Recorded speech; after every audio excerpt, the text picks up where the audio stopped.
दोस्तों, क्या आपने कभी सोचा है कि अगर भगवान सामने आ जाए तो हम उन्हें पहचान भी पाएंगे या नहीं? क्या भगवान सिर्फ मंदिरों में मिलते हैं या किसी टूटे हुए दिल में भी उतर सकते हैं? आज मैं आपको एक ऐसी सच्ची कथा सुनाने जा रहा हूँ जिसे सुनकर यह सवाल हमेशा के लिए बदल जाएगा कि भगवान कैसे मिलते हैं और किसे मिलते हैं। यह कहानी है एक ऐसे साधारण इंसान की जिसके पास ना धन था, ना विद्या, ना घमंड, ना बड़े तपस्वियों जैसी पहचान, लेकिन उसके पास था एक ऐसा विश्वास जिसने स्वयं जगन्नाथ जी को उसके सामने प्रकट होने पर मजबूर कर दिया। यह कहानी है जगन्नाथ जी के परम भक्त माधव दास की, एक ऐसे भक्त की जिसने भगवान को मांगकर नहीं पाया बल्कि खुद को पूरी तरह खोकर पा लिया। इस कहानी में आपको भक्ति मिलेगी, संघर्ष मिलेगा, टूटन मिलेगी और अंत में मिलेगा वो रहस्य जिसे समझ लेने के बाद आपकी पूजा, आपकी प्रार्थना और भगवान को देखने का नजरिया हमेशा के लिए बदल जाएगा। इसलिए वीडियो को अंत तक जरूर देखिए, क्योंकि हो सकता है इस कहानी के अंत में आप भी ये कहे, भगवान आज भी जीवित है और आज भी अपने भक्तों के सामने आते हैं। जय श्री राधे कृष्ण। प्रिय मित्र, वीडियो को शुरू करने से पहले आइए प्रार्थना करें। हे कृष्ण, जो भी भक्त आज ये अमृत वाणी को सुन रहा है, उनके जीवन में आपका कृपा सदा बनी रहे और उनके सभी कष्ट दूर हो। मित्रों, ये अद्भुत वाणी को सुनने से पहले अपने विचार और भक्ति को व्यक्त करते हुए नीचे कमेंट में जय श्री राधे कृष्ण जरूर लिखें।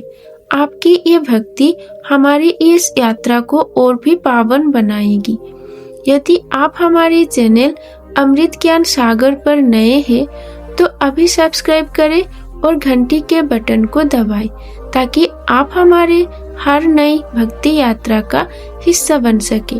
तो चलिए बिना देरी किए ये दिव्य यात्रा की ओर बढ़ते हैं। नीलाचल की पवित्र धरती पर जब भी भक्ति की बात होती है तो एक नाम आज भी हवा में गूंजने लगता है, माधव दास। ये कोई कल्पना नहीं, कोई मनगढ़ंत कथा नहीं, बल्कि उस भक्त की सच्ची कहानी है जिसकी भक्ति ने भगवान जगन्नाथ को भी चलकर आने पर विवश कर दिया।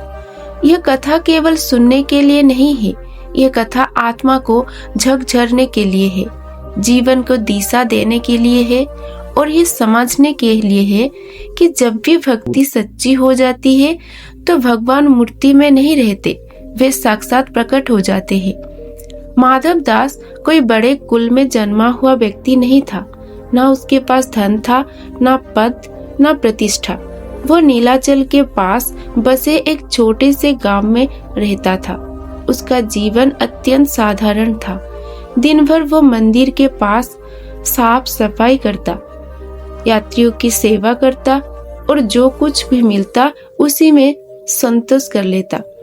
लोग उसे अक्सर कहते, इतनी मेहनत करता है फिर भी तेरे पास कुछ नहीं है।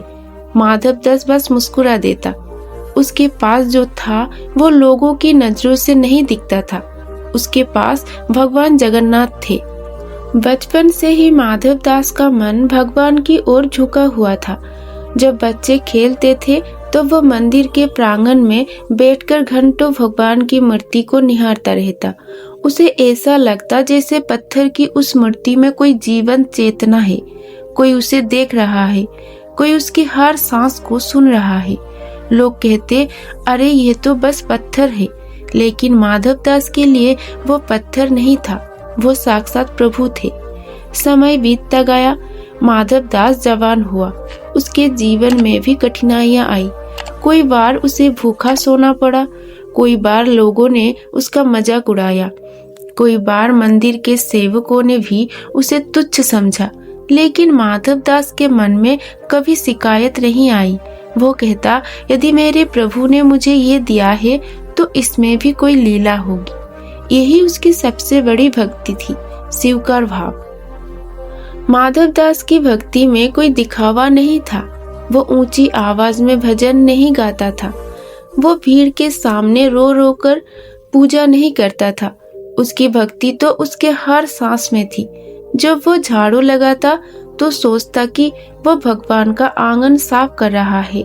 जब वह किसी भूखे को भोजन देता तो उसे लगता कि वह स्वयं जगन्नाथ जी को भोग लगा रहा है।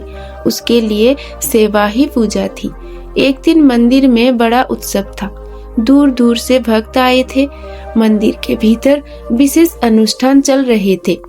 माधव दास को बाहर ही रोक दिया गया। कहा गया कि अंदर से केवल बड़े पुजारी और प्रतिष्ठित लोग ही जा सकते हैं। माधव दास बाहर खड़ा रहा। उसके चेहरे पर कोई दुख नहीं था। वो बस मंदिर के शिखर को देखता रहा और मन ही मन बोला, प्रभु आप जानते हैं मुझे अंदर जाने की कोई इच्छा नहीं है, बस इतना चाहिए कि आप खुश रहे। उसी रात माधव दास को सपना आया। उसने देखा कि भगवान जगन्नाथ उससे कह रहे हैं, माधव तुम मुझे पत्थर में मत बांधो, मैं वही हूँ जहाँ तुम्हारी भक्ति है। नींद खुली तो उसकी आंखों से आंसू बह रहे थे। उसने उस दिन कुछ विशेष नहीं किया। वो हमेशा की तरह मंदिर की सेवा में लग गया, लेकिन उस दिन उसके भीतर कुछ बदल चुका था। अब उसकी भक्ति और भी गहरी हो गई थी। धीरे धीरे गांव में ये बात फैलने लगी कि माधव दास की भक्ति में कुछ अलग है। लोग उसके पास अपनी समस्याएं लेकर आने लगे। वो किसी को उपदेश नहीं देता था, बस इतना कहता, भगवान पर भरोसा रखो। और आश्चर्य की बात यह थी कि लोगों की समस्याएं सच में हल होने लगती थी। कोई बीमारी ठीक हो जाता, किसी को रोजगार मिल जाता, किसी के घर में शांति लौट आती। लोग कहने लगे कि माधव दास के पास जरूर भगवान की विशेष कृपा है। लेकिन माधव दास इन बातों से कभी विचलित नहीं हुआ। वो कहता, ये सब प्रभु की लीला है, मैं तो कुछ भी नहीं। यही उसकी महानता थी। जहाँ लोग थोड़ी सी सिद्धि पाकर अहंकार से भर जाते हैं, वहाँ माधव दास खुद को और छोटा मानने लगा। एक दिन अकाल पड़ा। गांव में भयंकर भूख फैल गई। मंदिर में भी अन्न की कमी हो गई। लोग परेशान थे। पुजारी चिंतित थे कि भगवान को भोग कैसे लगेगा। माधव दास ने ये सब देखा। उस रात वो मंदिर के सामने बैठ गया। उसने भगवान से कुछ मांगा नहीं, बस रोते हुए बोला, प्रभु आपके बच्चों को भूखा देखकर मेरा हृदय टूट रहा है। कहते हैं उसी रात चमत्कार हुआ। समुद्र की ओर से अनाज से भरी नौकाएं किनारे आ लगी। किसी को पता नहीं चला कि वे कहां से आई। गांव में भोजन बांटा, लोगों की जान बची। सबने कहा यह जगन्नाथ जी की कृपा है। लेकिन कुछ लोगों ने ईर्ष्या में कहना शुरू किया कि ये सब माधव दास का ढोंग है। माधव दास को जब ये सुनने को मिला तो उसने प्रभु से प्रार्थना की, यदि मेरी वजह से लोगों के मन में संदेह आ रहा है तो मुझे इस संसार से उठा लो। उसी रात वो गंभीर रूप से बीमार पड़ गया। लोग घबरा गए। मंदिर के पुजारी भी आए। सभी ने उससे कहा कि वो कुछ मांग ले, कोई चमत्कार कर दे। माधव दास ने आंखें खोली और बहुत धीमी आवाज में कहा, मुझे कुछ नहीं चाहिए, बस मेरे प्रभु को बुला दो। कहते हैं उसी क्षण मंदिर में अद्भुत प्रकाश फैल गया। भगवान जगन्नाथ की मूर्ति से जैसे जीवन चेतना निकल आई। माधव दास ने अपने सामने साक्षात भगवान को खड़ा देखा। वो मुस्कुराए। उन्होंने कहा, माधव तुमने मुझे पा लिया है। माधव दास की आंखों से आंसू बहने लगे। उसने कहा, प्रभु आज मेरा जीवन पूर्ण हो गया। अगले ही क्षण माधव दास ने शरीर त्याग दिया, लेकिन उसके चेहरे पर ऐसी शांति थी, ऐसी मुस्कान थी जिसे देखकर लोग रोते रोते भी आनंद से भर गए। उस दिन लोगों को समझ आया कि भगवान को देखने के लिए आंखों की नहीं, हृदय की जरूरत है। यह कथा केवल माधव दास की नहीं है, यह हम सबके लिए एक संदेश है। हम भगवान को ढूंढते हैं मंदिरों में, तीर्थों में, शास्त्रों में, लेकिन भगवान वही प्रकट होते हैं जहाँ अहंकार नहीं होता, जहाँ शर्त नहीं होती, जहाँ भक्ति व्यापार नहीं होती। श्री कृष्ण स्वयं गीता में कहते हैं कि वे भाव के भूखे हैं, भोग के नहीं। माधव दास के पास देने के लिए कुछ नहीं था, लेकिन उसका हृदय पूर्ण रूप से समर्पित था। यही कारण है कि उसे भगवान के साक्षात दर्शन हुए। आज के समय में हम पूजा को भी सौदेबाजी बना चुके हैं। हम कहते हैं, हे भगवान ये दे दो, वो दे दो, लेकिन माधव दास ने कभी कुछ नहीं मांगा। उसने सिर्फ अपने प्रभु पर भरोसा रखा और वही भरोसा उसकी सबसे बड़ी शक्ति बन गया। यदि आज आप दुख में भी यदि आपके जीवन में अंधकार है, तो इस कथा को याद रखिए। भगवान दूर नहीं है, वे आपके धैर्य की परीक्षा ले रहे हैं। वे देख रहे हैं कि आप परिस्थिति में भी उन्हें याद रखते हैं या नहीं। माधव दास हमें सिखाता है कि भक्ति का अर्थ संसार छोड़ना नहीं है। भक्ति का अर्थ है संसार में रहते हुए भी प्रभु को हर कर्म में देखना। जब आप ईमानदारी से काम करते हैं, जब आप किसी का भला सोचते हैं, जब आप किसी दुखी के आंसू पोंछते हैं, तब समझ लीजिए कि आप भगवान की पूजा कर रहे हैं। ये कथा सुनकर यदि आपके मन में एक पल के लिए भी शांति आई हो, यदि आपके भीतर ये भाव आया हो कि मैं भी अपने प्रभु को सच्चे मन से याद करूं, तो समझ लीजिए कि माधव दास की भक्ति आज भी जीवित है। भगवान जगन्नाथ आज भी अपने भक्तों को देखते हैं। आज भी वे उसी प्रेम की प्रतीक्षा करते हैं। प्रश्न ये नहीं है कि भगवान हमें कब दर्शन देंगे। प्रश्न ये है कि क्या हम माधव दास की तरह स्वयं को पूरी तरह उनके चरणों में समर्पित कर पाएंगे। जब वो दिन आएगा, जब आपका अहंकार टूट जाएगा, जब आपकी अपेक्षाएं मिट जाएंगी, तब समझ लीजिएगा कि उसी क्षण आपके जीवन में भी भगवान साक्षात प्रकट हो जाते। क्योंकि जगन्नाथ केवल मंदिर में नहीं रहते, वे सच्चे भक्तों के हृदय में निवास करते हैं। माधव दास के शरीर त्याग के बाद जो हुआ, वो केवल एक भक्त की मृत्यु नहीं थी, वो एक युग की शुरुआत थी। जिस स्थान पर माधव दास ने अंतिम सांस ली थी, वहाँ ऐसी शांति फैल गई थी जैसे किसी ने पहले कभी अनुभव नहीं की थी। मंदिर के पुजारी, गांव के लोग, दूर दूर से आए यात्री सब मौन थे। कोई रो भी नहीं पा रहा था, क्योंकि उसे शांति में एक अजीब सा आनंद खुला हुआ था। ऐसा लग रहा था जैसे मृत्यु नहीं, बल्कि किसी आत्मा की पूर्णता का उत्सव हो रहा हो। माधव दास की चिता जलाई गई, लेकिन कहते हैं कि अग्नि भी उस शरीर को स्पर्श करते समय शांत हो गई। धुआं सीधा ऊपर उठा, जैसे किसी अदृश्य मार्ग से आत्मा को उसके गंतव्य तक पहुंचा रहा हो। उसी क्षण मंदिर के घंटों की आवाज अपने आप गूंज उठी। किसी ने घंटा नहीं बजाया था, लोग एक दूसरे को देख रहे थे। सब समझ गए थे ये कोई साधारण घटना नहीं है। उस रात कोई भक्तों को एक ऐसा सपना आया। उन्होंने देखा कि भगवान जगन्नाथ एक प्रकाशमय स्वरूप में खड़े हैं और उनके चरणों में माधव दास बैठे हैं। भगवान कह रहे हैं, जिसने मुझे निष्काम प्रेम दिया, उसने मुझे बांध लिया। सुबह होते होते ये बात पूरे नीलाचल में फैल गई। माधव दास का नाम अब केवल एक व्यक्ति का नाम नहीं रहा, वो भक्ति का प्रतीक बन गया। दिन बीतते गए, लेकिन माधव दास की उपस्थिति कभी महसूस होना बंद नहीं हुई। लोग कहते थे कि जब भी कोई सच्चे मन से मंदिर आता, उसे ऐसा लगता जैसे कोई अदृश्य हाथ उसके सिर पर रखा गया हो। कोई बार रात के सन्नाटे में लोगों ने किसी के धीमे धीमे भजन गाने की आवाज सुनी। कुछ ने कहा, ये माधव दास है जो आज भी प्रभु की सेवा कर रहा है।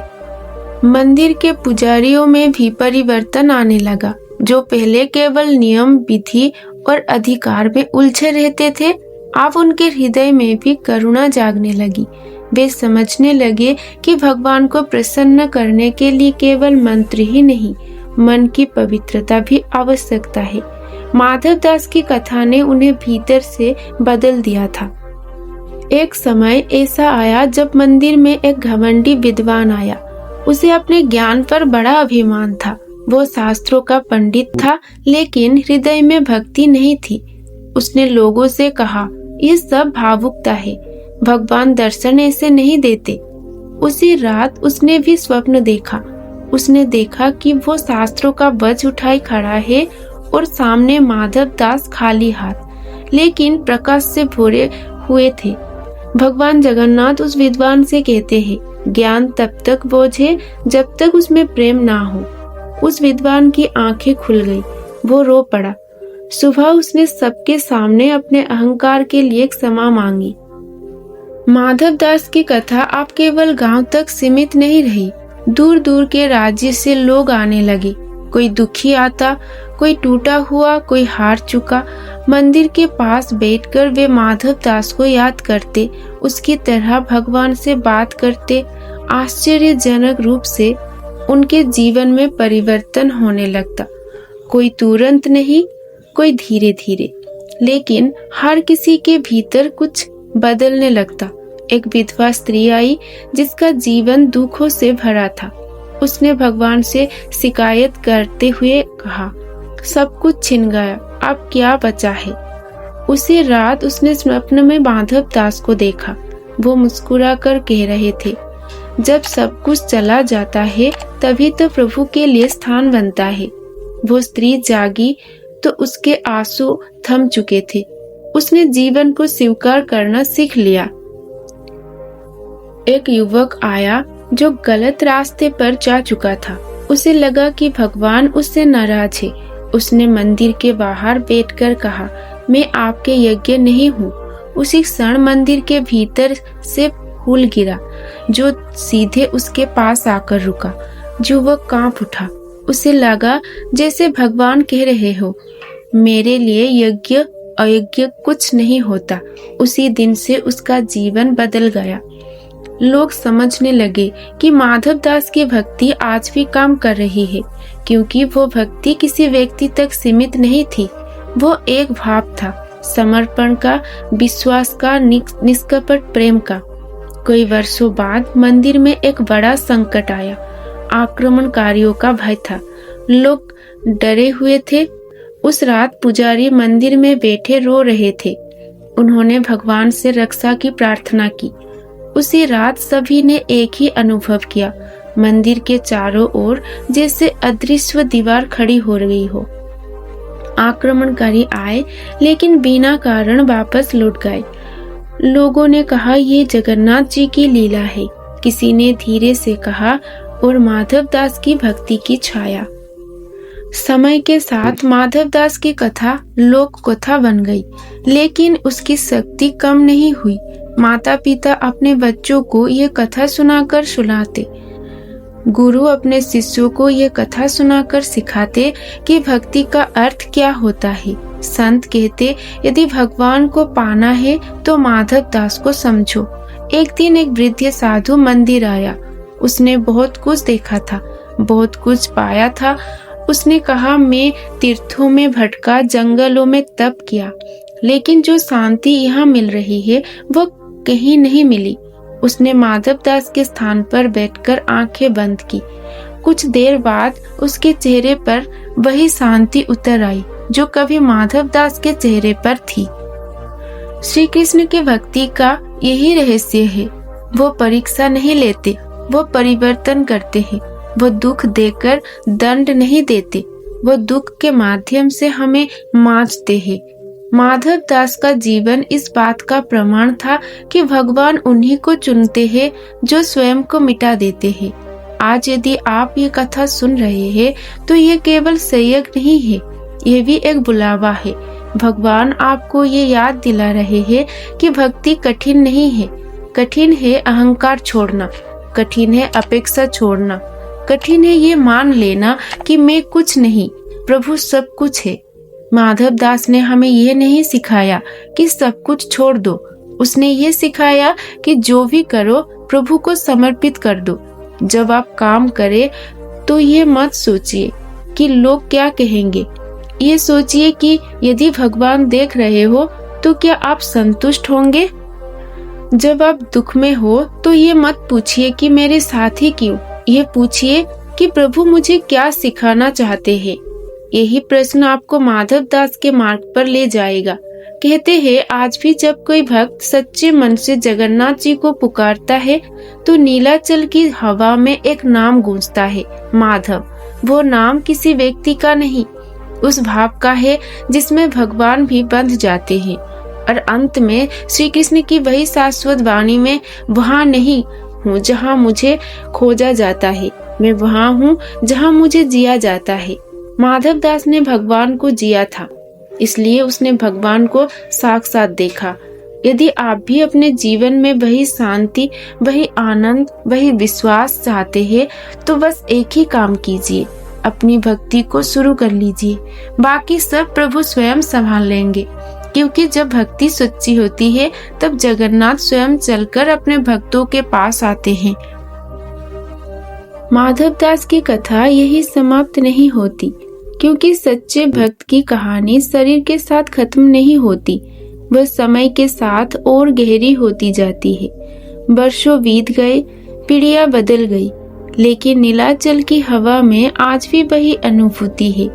जो भी सच्चे मन से उस भूमि पर कदम रखता है, उसके भीतर कुछ अनकहा सा जाग उठता है, जैसे कोई अदृश्य शक्ति उसे भीतर से पुकार रही हो।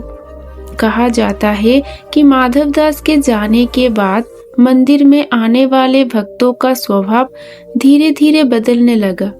जो लोग पहले केवल मन्नत मांगने आते थे, वे अब कुछ देर मौन में बैठने लगे। पहले जहां लोग भगवान से सवाल करते थे, अब वे स्वयं से सवाल करने लगे, क्या मेरी भक्ति भी माधव दास जैसी है? यह प्रश्न अनेक हृदय में जन्म लेने लगा। यही माधव दास की सबसे बड़ी विजय थी। उसने लोगों का भगवान से नहीं, स्वयं से जोड़ दिया। एक समय ऐसा आया जब एक राजा नीलाचल आया। उसके पास सब कुछ था, सत्य, वैभव, सेना, लेकिन मन अशांत था। उसने बड़े बड़े पंडितों से पूछा, योगियों से मिला, दान किए, पर शांति नहीं मिली। जब वो जगन्नाथ मंदिर पहुंचा तो उसने माधव दास की कथा सुनी। उसे विश्वास नहीं हुआ कि एक साधारण सेवक इतना महान कैसे हो सकता है। जिज्ञासावश वो उस स्थान पर बैठा जहां माधव दास अक्सर ध्यान किया करता था। कुछ ही क्षणों में उसकी आंखों से आंसू बहने लगे। पहली बार उसने अपने भीतर का खालीपन महसूस किया। वो बुदबुदाया, मेरे पास सब कुछ है, फिर भी मैं खाली हूँ। उसी क्षण उसे उत्तर मिला, बिना शब्दों के, जहाँ अहंकार भरा होता है वहाँ भगवान के लिए स्थान नहीं होता। राजा ने उस दिन कोई घोषणा नहीं की, कोई बड़ा दान नहीं दिया, वो बस चुपचाप मंदिर से चला गया। लेकिन जब वो अपने राज्य लौटा तो लोगों ने देखा कि वो बदल चुका था। उसका व्यवहार कोमल हो गया था, निर्णय में करुणा आ गई थी। लोग कहते थे राजा को जगन्नाथ जी ने छू लिया है, लेकिन राजा जानता था कि उसे छूने वाला माधव दास की भक्ति का प्रभाव था। समय के साथ माधव दास का नाम केवल कथा नहीं, एक मौन उपदेश बन गया। कोई उसे ऊंची आवाज में नहीं सुनाता, फिर भी हर कोई उसे महसूस करता था। जब कोई भक्त टूटकर मंदिर आता और कुछ कह नहीं पाता, तब ऐसा लगता जैसे माधव दास उसके पास बैठकर कह रहा हो, रो लो, प्रभु सुन रहे हैं। ये अनुभूति शब्दों से परे थी। एक बार मंदिर में एक बालक आया जो जन्म से गूंगा था। उसकी माँ उसे लेकर आई और रोते हुए भगवान से प्रार्थना करने लगी। वो कुछ मांग नहीं पा रही थी, बस आंसू बह रहे थे। बालक माधव दास के स्थान पर जाकर बैठ गया। उसने आंखें बंद की और भगवान की ओर देखा। अचानक उसके मुख से धीमी सी आवाज निकली, जगन्नाथ। लोग स्तब्ध रह गए। माँ वहीं गिर पड़ी। ये चमत्कार नहीं था, ये उस विश्वास का फल था जो बिना भाषा के भी प्रभु तक पहुंच गया। लेकिन माधव दास की कथा केवल चमत्कारों की कथा नहीं है, ये कथा उन असंख्य लोगों की भी है जिनके जीवन में कोई चमत्कार नहीं हुआ, फिर भी वे बदल गए, क्योंकि सबसे बड़ा चमत्कार जीवन की दृष्टि का बदल जाना होता है। जब दुख आने पर इंसान टूटने के बजाय बिखरने लगे, जब अपमान मिलने पर क्रोध के बजाय मौन आ जाए, जब हानि होने पर शिकायत के बजाय स्वीकार भाव आ जाए, यही माधवदास की भक्ति का प्रभाव है। धीरे धीरे यह समझ आने लगी कि भगवान को देखने का अर्थ आंखों से देखना नहीं है। भगवान को देखने का अर्थ है हर परिस्थिति में उनकी उपस्थिति को स्वीकार करना। माधवदास ने कभी यह नहीं कहा कि मुझे भगवान दिखाई दिए। उसने बस इतना कहा था, मेरे प्रभु मेरे साथ है, और यही भावना उसे साक्षात दर्शन तक ले गई। आज के युग में जब लोग कहते हैं कि भगवान दिखाई नहीं देते, तब माधवदास की कथा हमें आईना दिखाती है। प्रश्न ये नहीं है कि भगवान क्यों नहीं आते, प्रश्न ये है, क्या हमारा हृदय इतना खाली है कि वे आ सके? हम अपने मन को इच्छाओं, अपेक्षाओं, शिकायतों और भय से भर लेते हैं, फिर कहते हैं कि भगवान नहीं मिले। माधवदास ने मन को खाली किया था, इसलिए प्रभु उसमें उतर आए। कहा जाता है कि आज भी जब रथ यात्रा निकलती है और जगन्नाथ जी नगर भ्रमण पर आते हैं, तब भीड़ में कुछ ऐसे चेहरे होते हैं जो भीड़ से अलग दिखते हैं। उनकी आंखों में कोई मांग नहीं होती, कोई उत्सुकता नहीं होती, बस एक गहरी तृप्ति होती है। बुजुर्ग कहते हैं, ऐसे लोगों में माधवदास की झलक होती है। माधवदास हमें यह भी सिखाता है कि भक्ति का मार्ग अकेला हो सकता है। जब वो जीवित था, तब बहुत कम लोग उसकी गहराई को समझ पाए थे। लोग अक्सर सच्चे भक्त को उसके जीवन काल में नहीं पहचानते, लेकिन भगवान पहचान लेते हैं, और यही पर्याप्त है।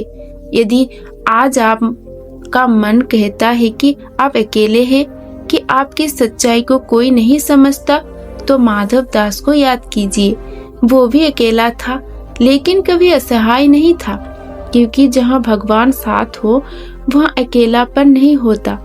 ये कथा हमें यह भी याद दिलाती है कि भगवान को प्रभावित करने के लिए शब्द नहीं, भाव चाहिए। लंबी प्रार्थनाएं नहीं, सच्ची आह चाहिए। दिखावटी आस्था नहीं, ईमानदार समर्पण चाहिए। माधवदास के पास कहने के लिए कुछ खास नहीं था, लेकिन जो भी था वह सच था। और अंततः यही संदेश नीलाचल की उस पवित्र भूमि से आज भी बो रहा है। भगवान दूर नहीं है, वे उस हृदय से बस एक आंसू, एक विश्वास, एक सच्चे भाव की दूरी पर है। जब आप स्वयं को पूरी तरह सौंप देते हैं, तब भगवान स्वयं को प्रकट कर देते हैं। माधवदास कोई इतिहास की धूल में दबा नाम नहीं है, वो आज भी जीवित है। हर उस व्यक्ति में जो बिना शर्त प्रेम करता है, हर उस भक्त में जो बिना सवाल किए भरोसा करता है, और हर उस हृदय में जो ये कह पाता है, हे जगन्नाथ, तू जैसा रखे मैं वैसा ही स्वीकार हूँ। माधवदास की कथा आगे बढ़ते हुए आप केवल नीलाचल या जगन्नाथ मंदिर तक सीमित नहीं रहती, वो धीरे धीरे मानव हृदय की गहराइयों में प्रवेश करने लगती है।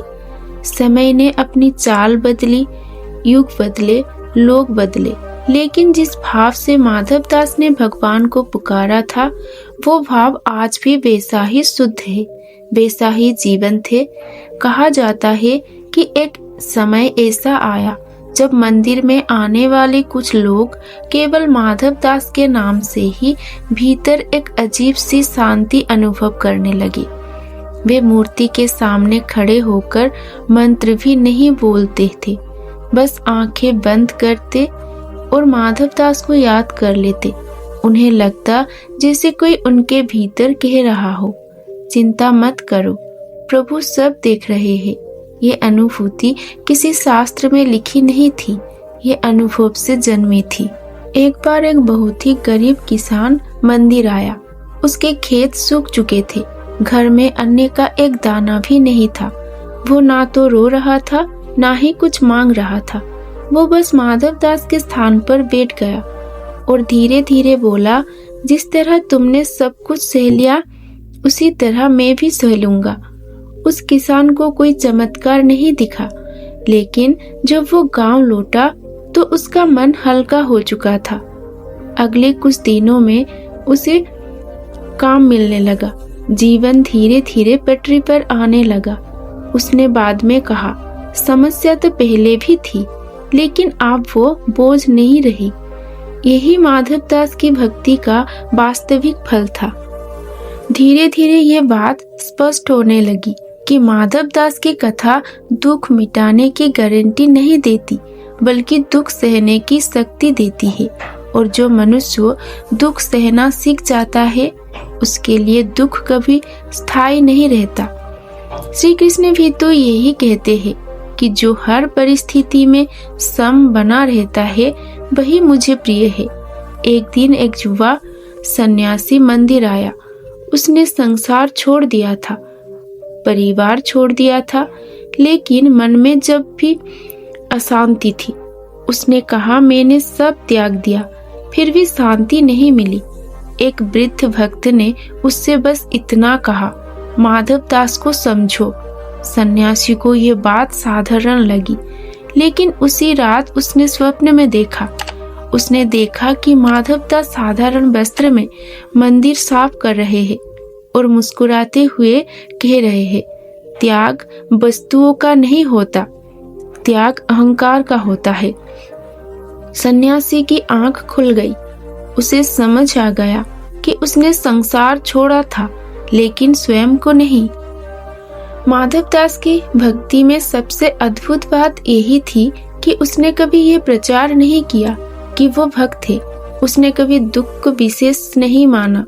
वो स्वयं को भगवान का दास ही मानता रहा। शायद इसी कारण भगवान ने उसे अपना बना लिया, क्योंकि जहाँ मैं समाप्त जाता है वही प्रभु प्रकट होते हैं।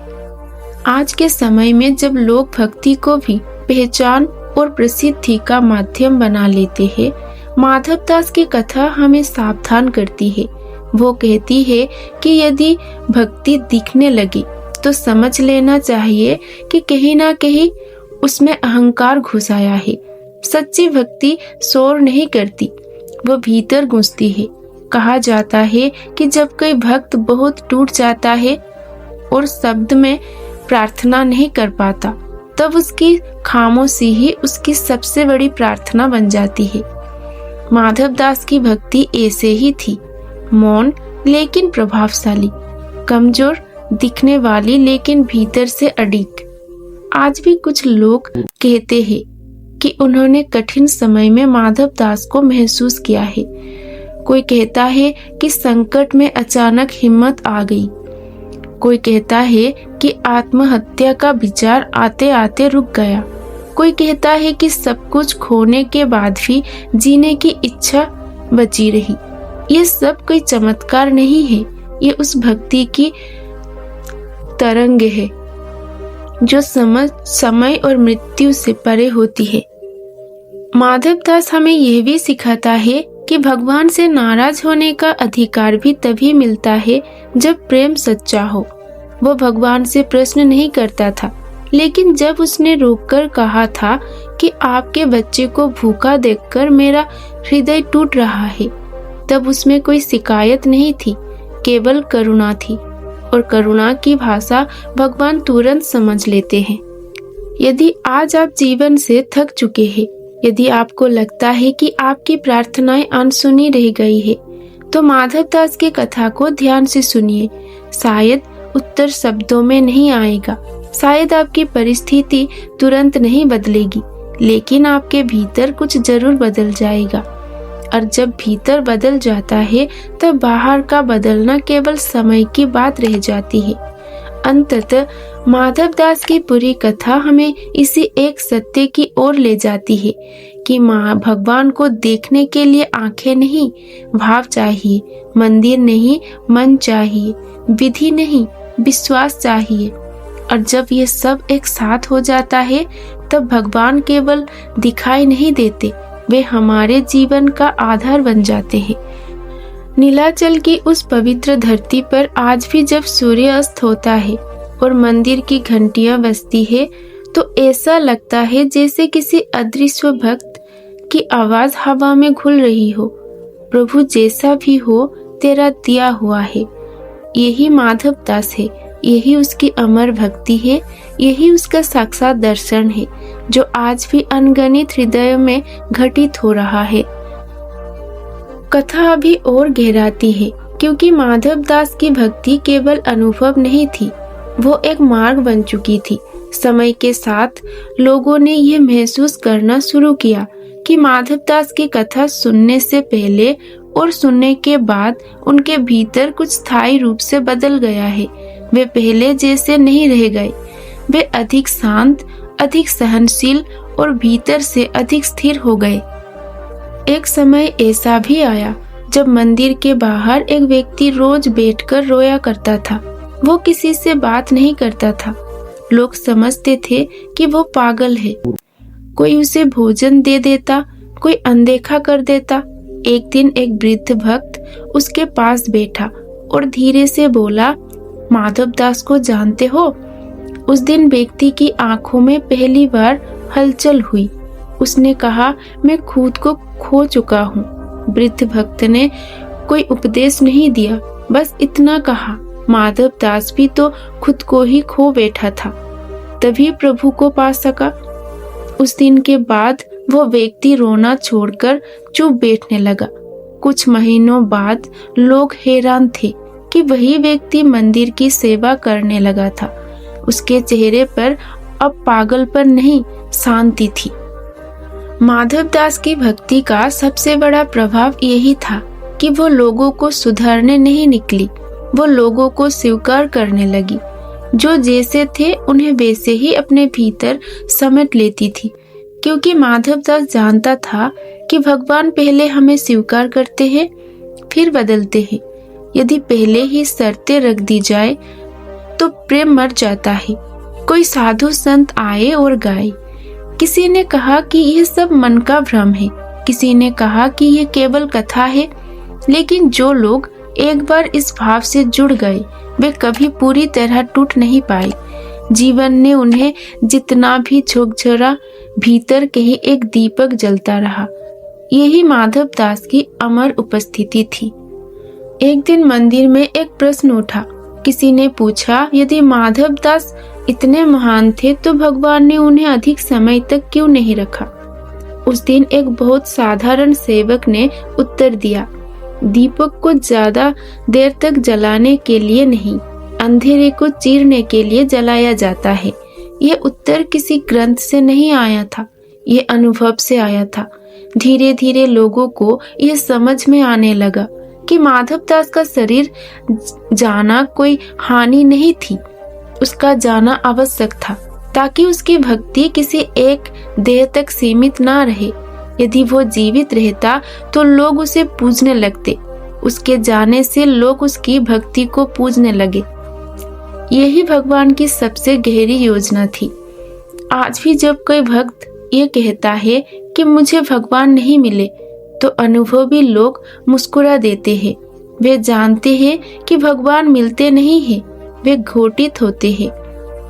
और यह घटना तभी होती है जब मनुष्य माधव दास की तरह स्वयं को खाली कर देता है। माधव दास की कथा हमें यह भी सिखाती है कि भगवान केवल सुख में नहीं मिलते, वे अक्सर टूटन के क्षणों में मिलते हैं। जब सब रास्ते बंद लगते हैं, जब मनुष्य स्वयं से हार जाता है, तब प्रभु भीतर से आवाज देते हैं। यही कारण है कि माधव दास का जीवन संघर्षों से भरा था, क्योंकि बिना संघर्ष के समर्पण नहीं आता। यदि आज कोई पूछे कि माधव दास से सबसे बड़ा सबक क्या मिलता है, तो उत्तर होगा भरोसा। ऐसा भरोसा जो परिणाम नहीं देखता, ऐसा भरोसा जो शर्त नहीं रखता, ऐसा भरोसा जो कह सके, यदि आज नहीं भी मिला तो भी ठीक है, क्योंकि सच्चा भक्त भगवान को पाने के लिए नहीं, भगवान के लिए जीता है। माधव दास इसी श्रेणी का भक्त था। उसने कभी यह नहीं पूछा कि मुझे क्या मिलेगा, उसने बस ये कह दिया, मैं हूँ। और जब कोई भक्त पूरे अस्तित्व के साथ कह देता है मैं हूँ, तब भगवान भी उत्तर देते हैं, मैं भी हूँ।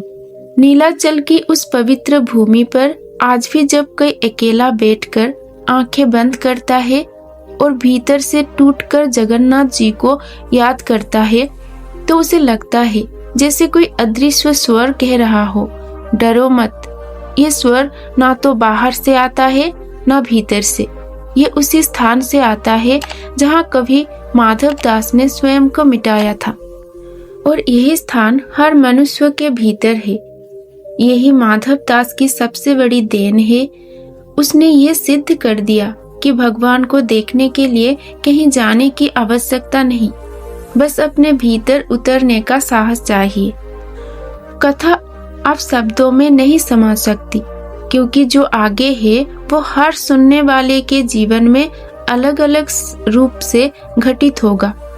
कोई इसे विश्वास करेगा, कोई संयोग, कोई चमत्कार, लेकिन जिसने एक बार माधव दास की तरह भरोसा करना सीख लिया, उसके लिए जीवन कभी निरर्थक नहीं रहेगा, क्योंकि जहाँ माधव दास की भक्ति जीवित है, वहाँ जगन्नाथ जी स्वयं जागृत है।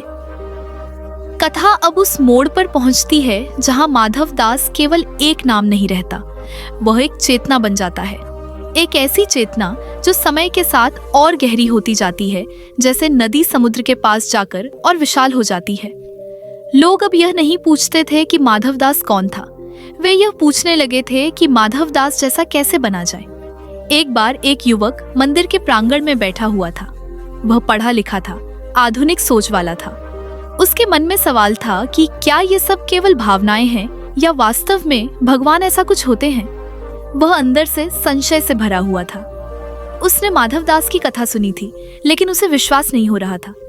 उसी संशय में वह देर तक बैठा रहा, न पूजा की न प्रार्थना की, बस बैठा रहा। धीरे धीरे उसके भीतर एक अजीब सी शांति उतरने लगी। उसे लगा जैसे उसका मन, जो हमेशा भागता रहता था, पहली बार थम गया हो। वह डर गया।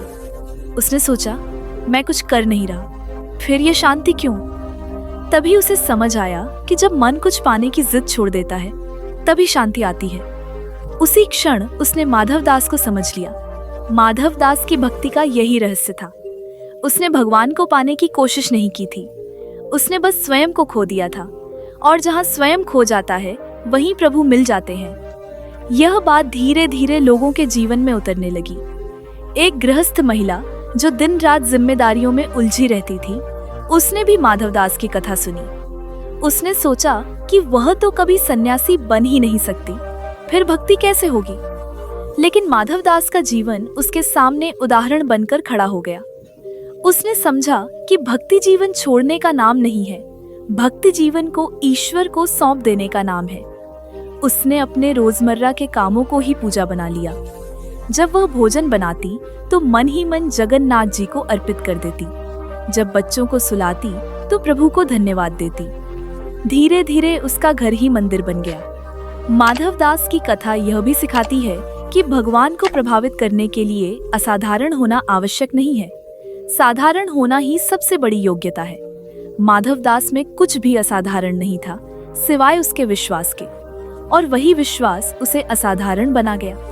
कई बार लोग पूछते थे कि यदि माधव दास आज होता तो क्या वह भीड़ इकट्ठा करता, क्या वह उपदेश देता?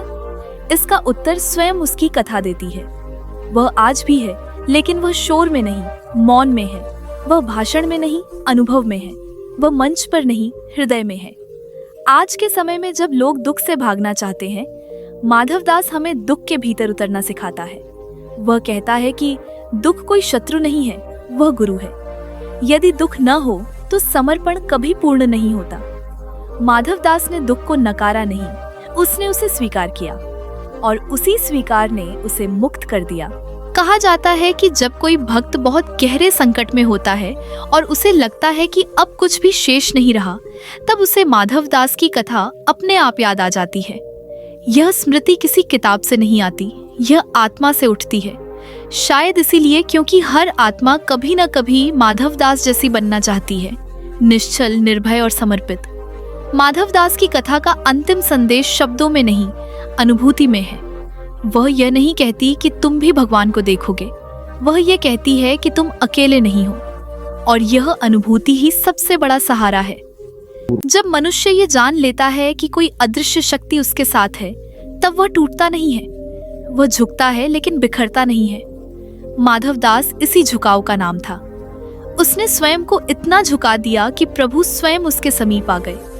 और शायद यही कारण है कि आज भी जब नीलाचल में रात गहराती है, जब दीपक की लौ हिलती है, जब हवा मंदिर के शिखर से टकराती है, तो ऐसा लगता है जैसे कोई धीमी आवाज कह रही हो, भरोसा रखो। ये आवाज न तो बाहर से आती है न भीतर से, ये उस स्थान से आती है जहां माधव दास ने स्वयं को समाप्त किया था। कथा यहीं समाप्त नहीं होती, क्योंकि यह कथा हर उस व्यक्ति में आगे बढ़ती है जो इसे सुनकर अपने भीतर झांकने का साहस करता है। यदि आज आपके मन में भी यह प्रश्न उठा है कि क्या मैं भी ऐसा बन सकता हूँ, तो समझ लीजिए कि कथा अपना काम कर चुकी है। क्योंकि माधव दास कोई लक्ष्य नहीं है, वह एक यात्रा है। और जो इस यात्रा पर निकल पड़ा, उसके लिए जगन्नाथ जी केवल मूर्ति नहीं रहते, वे जीवन बन जाते हैं। अब कथा उस सूक्ष्म बिंदु की ओर बढ़ती है जहां माधव दास की भक्ति केवल प्रेरणा नहीं रहती, बल्कि एक आंतरिक संवाद बन जाती है। लोग अब मंदिर आकर यह नहीं पूछते थे कि भगवान कहाँ है, वे पूछने लगे थे कि मैं कहाँ खो गया हूँ। यह परिवर्तन अचानक नहीं आया था, यह माधव दास की मौन उपस्थिति का परिणाम था। एक बार एक वृद्ध व्यक्ति मंदिर आया। उसका शरीर थक चुका था, जीवन की लंबी यात्रा ने उसे झुका दिया था। उसने बहुत कुछ देखा था, बहुत कुछ खोया था। वह मंदिर के एक कोने में बैठ गया और बस शून्य में देखता रहा। किसी ने उससे पूछा, आप कुछ मांगेंगे नहीं? उसने बहुत शांत स्वर में कहा, अब मांगने को कुछ बचा नहीं। उस क्षण उसके चेहरे पर जो शांति थी, वह किसी तपस्वी से कम नहीं थी। लोगों ने बाद में कहा कि उस वृद्ध के चेहरे पर माधव दास की झलक थी। शायद इसलिए क्योंकि जब मांग समाप्त हो जाती है, तभी भक्ति जन्म लेती है। माधव दास की कथा हमें यह भी सिखाती है कि भक्ति उम्र नहीं देखती, न बालक होने का इंतजार करती है, न वृद्ध होने का। वह उस क्षण घटित होती है जब मनुष्य स्वयं को छोड़ने को तैयार हो जाता है। इसीलिए कोई बालक जब बिना डर भगवान को पुकारता है, तो वह भी माधव दास ही होता है। और कोई वृद्ध जब सब कुछ समर्पित कर देता है, तो वह भी माधव दास ही होता है। समय के साथ कुछ लोगों ने प्रयास किया कि माधव दास की भक्ति को नियमों में बांधा जाए। उन्होंने कहा कि ऐसे बैठो, ऐसे सोचो, ऐसे बोलो, लेकिन यह प्रयास सफल नहीं हुआ, क्योंकि माधव दास की भक्ति किसी विधि से नहीं, स्वतंत्रता से पैदा हुई थी। जहाँ नियम आते हैं वहाँ भय आता है, और जहाँ भय आता है वहाँ प्रेम टिक नहीं पाता। एक बार एक भक्त ने मंदिर के पुजारी से पूछा, यदि माधव दास आज जीवित होते तो वे हमें क्या उपदेश देते? पुजारी कुछ देर चुप रहा, फिर बोला, वे शायद कुछ भी न कहते। यह उत्तर सुनकर लोग हैरान हुए, लेकिन यही सत्य था। माधव दास ने कभी उपदेश नहीं दिया, उसने जीवन को ही उपदेश बना दिया। आज के समय में जब लोग हर बात का प्रमाण मांगते हैं, माधव दास की कथा हमें याद दिलाती है कि जीवन के सबसे गहरे सत्य प्रमाण से नहीं, अनुभव से जाने जाते हैं। प्रेम का प्रमाण क्या होता है? विश्वास का प्रमाण क्या होता है? उन्हें जिया जाता है, दिखाया नहीं जाता। कहा जाता है कि कुछ भक्त ऐसे भी थे जिन्होंने जीवन में कभी कोई बड़ा चमत्कार नहीं देखा, कोई दर्शन नहीं हुआ, कोई स्वप्न नहीं आया, फिर भी वे अंत तक भक्ति में डटे रहे। जब उनसे पूछा गया कि उन्हें क्या मिला, तो उन्होंने कहा, हम टूटे नहीं। यही सबसे बड़ा वरदान था, क्योंकि जो टूटने से बच गया वह हार से भी बच गया। माधव दास की भक्ति हमें यह भी सिखाती है कि भगवान का मौन भी एक उत्तर होता है। जब हम पुकारते हैं और उत्तर नहीं मिलता, तब हम सोचते हैं कि भगवान नहीं सुन रहे, लेकिन माधव दास जानता था कि प्रभु सुनते हैं, बस कभी कभी मौन रहकर हमें परिपक्व बनाते हैं। एक गहरी रात में एक युवक मंदिर के बाहर बैठा था। उसके मन में जीवन को समाप्त करने का विचार चल रहा था। उसे सब व्यर्थ लग रहा था। उसी क्षण मंदिर के भीतर से शंखनाद की आवाज आई। वह आवाज बहुत साधारण थी, लेकिन उस युवक के लिए वह जैसे जीवन की डोर बन गई। उसे लगा जैसे कोई कह रहा हो, अभी नहीं। वह वहीं फूट फूट कर रो पड़ा। बाद में उसने कहा, मैंने किसी को नहीं देखा, लेकिन मैंने किसी को महसूस किया। यही माधव दास की भक्ति थी। दिखाई नहीं देती थी, लेकिन थाम लेती थी। धीरे धीरे यह बात स्पष्ट होती गई कि माधव दास का सबसे बड़ा चमत्कार यह था कि उसने लोगों को भगवान से जोड़ने से पहले जीवन से जोड़ दिया। उसने उन्हें जीना सिखाया। उसने यह नहीं कहा कि संसार छोड़ो, उसने कहा कि संसार को प्रभु के साथ जियो। और यही कारण है कि आज भी जब कोई अपने जीवन में अंधकार महसूस करता है तो उसे इस कथा की ओर खींच लाया जाता है, क्योंकि यह कथा अंधकार से लड़ने की नहीं, अंधकार में दीपक बनने की कला सिखाती है। माधव दास का जीवन इस सत्य का प्रमाण था कि भगवान केवल वहां नहीं होते जहां रोशनी होती है, वे वहां भी होते हैं जहां केवल विश्वास बचा होता है। और जहां विश्वास बचा हो वहां कभी पूर्ण अंधकार नहीं होता। कथा आगे भी चलेगी, क्योंकि यह कथा किसी पुस्तक में बंद नहीं है।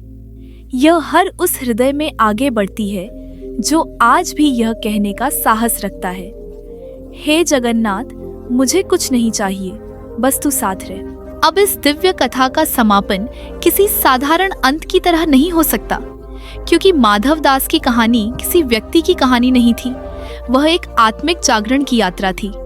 इसीलिए इसका सारांश भी केवल निष्कर्ष नहीं, बल्कि एक अंतिम आह्वान है हर उस हृदय के लिए जो आज भी ईश्वर को ढूंढ रहा है। माधव दास हमें यह सिखाकर गया कि भगवान को पाने के लिए महान होना आवश्यक नहीं, सच्चा होना आवश्यक है।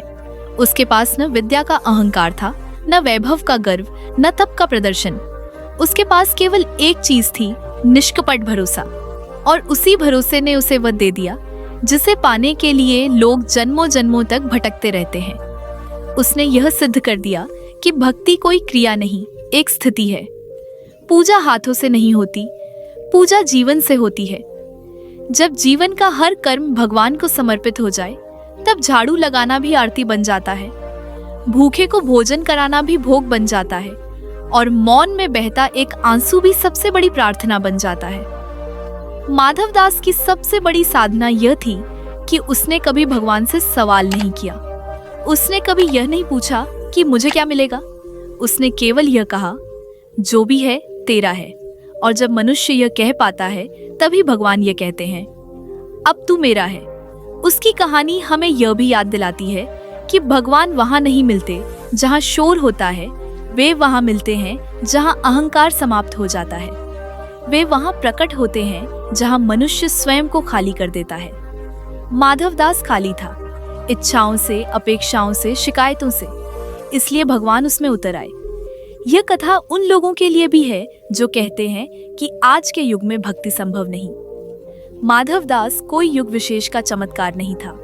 वह आज भी उतना ही जीवित है जितना तब था। वह हर उस माँ में है जो बिना शर्त अपने बच्चे के लिए प्रार्थना करती है। वह हर उस व्यक्ति में है जो टूटकर भी ईश्वर को दोष नहीं देता। वह हर उस इंसान में है जो कह पाता है, अगर आज नहीं भी मिला तो भी मैं तुझ पर भरोसा रखूंगा। माधव दास हमें यह भी सिखाता है कि भगवान का दर्शन आंखों से नहीं होता, वह जीवन के अर्थ बदल जाने से होता है। जब दुख दुख नहीं लगता, जब अपमान अहंकार को नहीं जगाता, जब हानि विश्वास को नहीं तोड़ती, तब समझ लेना चाहिए कि भगवान साक्षात जीवन में उतर चुके हैं। और शायद यही कारण है कि माधव दास को भगवान ने अधिक समय तक देह में नहीं रखा, क्योंकि यदि वह जीवित रहता तो लोग उसे पूजते। उसके जाने से लोग उसके भाव को पूजने लगे, और यही ईश्वर की सबसे करुणामय योजना होती है, व्यक्ति को नहीं, चेतना को जीवित रखना। इस पूरी कथा का अंतिम सत्य यही है कि भगवान कभी दूर नहीं थे, न हैं, न होंगे। दूरी केवल हमारे मन की होती है। जब मन अपेक्षाओं से भरा होता है, तब भगवान दूर लगते हैं। जब मन खाली हो जाता है, तब भगवान स्वयं भर जाते हैं। यदि इस कथा को सुनते हुए आपके मन में एक क्षण के लिए भी यह भाव आया हो कि मैं भी बिना शर्त भरोसा कर सकता हूँ, तो समझ लीजिए कि माधव दास की भक्ति आज भी जीवित है। और जहाँ माधव दास की भक्ति जीवित है, वहाँ जगन्नाथ जी आज भी साक्षात उपस्थित हैं। यही इस कथा का पूर्ण सार है। यही इसका अंतिम सत्य है और यही इसकी सबसे बड़ी प्रेरणा है। दोस्तों, अगर इस पूरी कथा को सुनते हुए आपका मन एक पल के लिए भी शांत हुआ हो, अगर कहीं भीतर यह महसूस हुआ हो कि भगवान आज भी हमें देख रहे हैं, हमारे हर आंसू, हर संघर्ष और हर विश्वास को पहचानते हैं, तो समझ लीजिए माधव दास की भक्ति आज भी जीवित है। यह कहानी हमें यह सिखाती है कि भगवान शब्दों से नहीं, भाव से मिलते हैं। वे ऊंची आवाज से नहीं, टूटे हुए दिल से सुनते हैं और वे वहीं प्रकट होते हैं जहां इंसान उम्मीद छोड़ देता है लेकिन भरोसा नहीं छोड़ता। अगर आज आप जीवन में किसी दुख से गुजर रहे हैं, अगर लगता है कि भगवान ने आपको अकेला छोड़ दिया है, तो इस कथा को एक संकेत मानिए। शायद भगवान आपके धैर्य की परीक्षा नहीं ले रहे, बल्कि आपको अपने और करीब बुला रहे हैं। दोस्तों, अगर यह कहानी आपको कहीं भी छू गई हो, अगर आपके मन में एक भी सकारात्मक भाव जगा हो, तो कृपया इस वीडियो को लाइक जरूर कीजिए। आपका एक लाइक किसी